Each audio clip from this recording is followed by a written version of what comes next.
Morning guys and welcome back to my video. I hope সবাই তোমরা খুব ভালো আছো, সুস্থ আছো। আর ঘড়িতে এখন বাজে 10টা 10। রান্না বান্না সেরে মানে এক প্রস্ত রান্না বান্না সারলাম। এখনও ছেলের জন্য কিছু করব। ডাল করেছি, ডালটা তো খাবে, তার সাথে কিছু একটা দেখি ডিম ভাজা আলু ভাজা এরকম কিছু করে দেবো হয়তো। তো একটু রান্নাবান্নার মাঝখানে চা নিয়ে বসলাম। ছেলেও ঘুম থেকে উঠে গেছে, ওর জন্য আজকে ছাতুর শরবত করেছি, ছাতু খাওয়াবো। আর কিছু ব্রেকফাস্ট আলাদা করে বানাইনি, ছাতু কলা এসবই খাওয়াবো। চাটা খেয়ে নিই, তাহলে তোমার সাথে কথা হচ্ছে মানডে আর 20th মে। চলো তাহলে আজকে বেশি কথা না বলে দিনটাকে স্টার্ট করি। আজকে মুসুর ডালটা একটু টমেটো দিয়ে করেছি, আর আগেই প্রেশারের মধ্যে টমেটো আর ডালটা একসাথে আমি সেদ্ধ করে নিয়েছি। তারপর যতটা আর কি ডালটা পাতলা করব ততটা জল দিয়ে দিয়েছি, আর একটু হলুদ দিয়ে ডালটাকে ফুটিয়ে নেব। তারপরে একেবারে ফোড়ন দিয়ে দেবো। ফোড়নে তো দিই সর্ষে আর শুকনো লঙ্কা, টমেটোর ডাল করলে এটাই ফোড়নে দিই। আর আজকে লোটে মাছ রান্না করব। লোটে মাছটা তো দেখলে কদিন আগেই এনে রেখেছিল, করা হয়নি, আজকে করছি। লোটে মাছ তো আমি এভাবেই করি, পেঁয়াজ রসুন আদা কাঁচা লঙ্কা সব কুচো করে নিই, বাটা দিই না। তো এরকম কুচো করে মাও করতো, আমিও এভাবেই করি। অনেকে হয়তো বাটা দেয়, ঠিক জানি না আমি সেটা। এরকম কুচো কুচো দিলেই বেশ ভালো লাগে, মুখে রসুনটা আদা এসব যখন পড়ে, একটু কাঁচা লঙ্কা মুখে পড়ে, সেটা বেশ ভালো লাগে।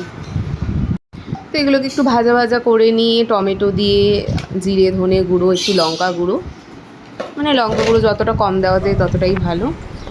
তো এই মশলা দিয়ে একটু কষিয়ে, সামান্য কষিয়ে নিয়ে, খুব একটা না কষালেও চলে, একসাথে মাছ দিয়ে কষিয়ে নিলেও হবে। হলুদ গুঁড়ো সব দিয়ে দিলাম, দিয়ে এবার মাছটা দিয়ে দেবো।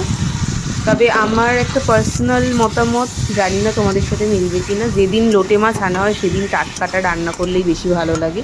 ফ্রিজে রেখে দিলে একটু কেমন হয়ে যায়, মানে মাছ থেকে যে জুসটা বেরায় সেই জিনিসটা প্রথম দিন মানে টাটকা রান্না করলেই হয়তো ভালো লাগে।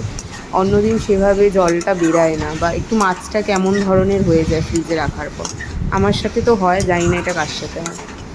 তো সেই যেদিন এনেছিল সেদিন আর রান্না করা সম্ভব হয়নি, তো আমাকে রেখে দিতেই হয়েছিল। তো এইভাবেই করে নিলাম। মোটামুটি ভালোই লাগছিলো খেতে, খারাপ হয়নি। আর লাস্টে একটু ধনেপাতা গরম মশলা দিয়েছিলাম, ধনেপাতা থাকলে দিয়ে দিই, না থাকলে তো দিই না। ব্যাস এই হলো লোটে মাছ রান্না হয়ে গেল।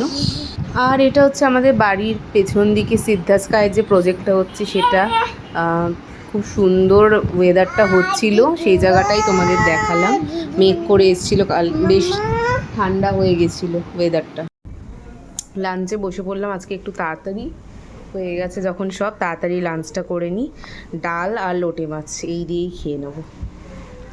তো লাঞ্চটা করে নিই, তারপরে কথা বলছি তোমাদের সাথে। এখন সন্ধেবেলার ছেলের জন্য একটু স্ন্যাক্স বানিয়ে নিচ্ছি। চিড়ে টিক্কি, চিড়েটা একটু ভিজিয়ে নিয়েছি বলতে একটু জলে ধুয়ে নিলেই হবে। পাতলা চিড়েটা নিতে হবে বাচ্চাদের জন্য, মানে যারা খুব ভালো চেবোতে পারে না সেই বাচ্চাদের জন্য। আর তার মধ্যে একটু গাজর জিরে ধনে, গাজরটা গ্রেট করে দিয়েছি, তার মধ্যে একটু জিরে ধনে গুঁড়ো আর আলুটা এভাবে ম্যাশ করে নিয়ে তার সাথে মিক্স করে দিয়েছি। আর একটু বিট নুন দেবে, ধনে পাতা দেবে, পেঁয়াজ কুচোনো দেবে, আদা একটু গ্রেট করে দেবে। ব্যাস সব কিছু একটু ভালো করে মেখে নিয়ে টিক্কির মতো আকারে গড়ে নিতে হবে।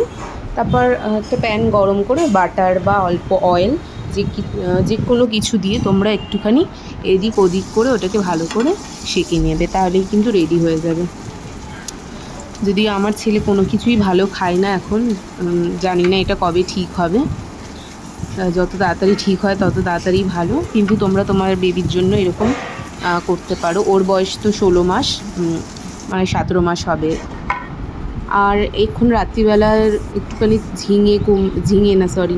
কুমড়ো বেগুন এগুলো সব কেটে রাখছি। কুমড়ো বেগুন আর উচ্ছে এগুলো কেটে রাখছি। সকালবেলা একটা তরকারি করব, তরকারি বলতে তেঁতোর তরকারি, চিংড়ি মাছ দিয়ে করব। এটা বেশ ভালো লাগে আমার খেতে, মায়ের থেকে শেখা এটা আমার। তো এই তরকারিটা করব, তার জন্য রাত্রিবেলায় কেটে কুটে রাখছি, নাহলে আবার সকালবেলা উঠে করতে দেরি হয়ে যাবে। আর খুব সকালে তো আমি উঠতে পারি না, তো রাত্রিরে একটু গুছিয়ে রাখলে খুব সুবিধা হয় আর কি। আর অল্প একটু চিকেন আছে, চিকেন করব, ব্যাস এই কালকের রান্না। চিকেনের জন্য কিছু প্রিপারেশন সেরকম নিইনি, এই সবজিগুলোই কেটে রেখে দিচ্ছি, তাহলেই হবে। চিকেনটা সকালবেলা উঠেই পেঁয়াজ টিয়াজ কেটে নেবো। এমনি আদা লঙ্কা বাটার তো কড়াই আছে, রসুনটা বেটে নিলেই হবে। আর ছেলের জন্য ওদিকে আমি রুটি খাইয়ে দিয়েছি ছেলেকে। ছেলের ডিনার হয়ে গেছে, আমারও হয়ে গেছে। যখন আমি সবজি কাটছি তখন 10:30 বেজে গেছে। তখন আমি সবজিটা কেটে নিচ্ছিলাম। ওর বাবা এসে গেছিলো, তো ওর বাবার কাছে ছেলেকে রেখে সবজি টবজি সব কেটে নিলাম। তো এইভাবে আগে একটু গুছিয়ে টুছিয়ে রাখলে খুব সুবিধা হয়। মানে আমার শাশুড়ি মা এভাবেই চলেন, তো আমি ওনাকে দেখে এটা শিখেছি। কিন্তু আমার মাকে দেখতাম যে সব কিছু পরের দিনই টাটকা কেটে রান্না করতো। কিন্তু আমাদেরও সত্যি সেভাবে করলে এখন সময়টা খুব বেশি লেগে যায়। আর ছোট বাচ্চা আছে যেহেতু, তাই আগের দিন একটুখানি গুছিয়ে টুছিয়ে রাখলেই সুবিধা হয়। তারপর থেকে আমি এখন একটু যতটা পারি পরের দিনের কাজটা এগিয়ে রাখার চেষ্টা করি। তো উচ্ছে কুমড়ো সব কাটা আমার হয়েই এসেছে। আর ভিডিওটা যদি রাত্রিবেলা এডিট করে রাখতে পারি খুব ভালো হয়, কিন্তু রাত্রিবেলা না আর এডিট করা হয় না। মানে ছেলে ঘুমিয়ে পড়ে, পাশ থেকে কথা বললে যদি ওর ডিস্টার্ব হয় বা কোনো রকম জেগে যায়, সেই ভয়ে আমি রাত্রিবেলা আর কিছু এডিট করি না। পরের দিনই এডিট করতে হয়, তখন একটু তাড়াহুড়ো লেগে যায়। ওর জন্য একটু দুপুর ব্লগ দিতে অনেকটা বেলা হয়ে যায়। আর এই সমস্ত তরকারি কেটে রেখে দিলাম। বাজে এখন 11:30 মতো। ছেলেকে বাবা ডাইপার পরাচ্ছে, ডাইপার একদমই পরতে চায় না।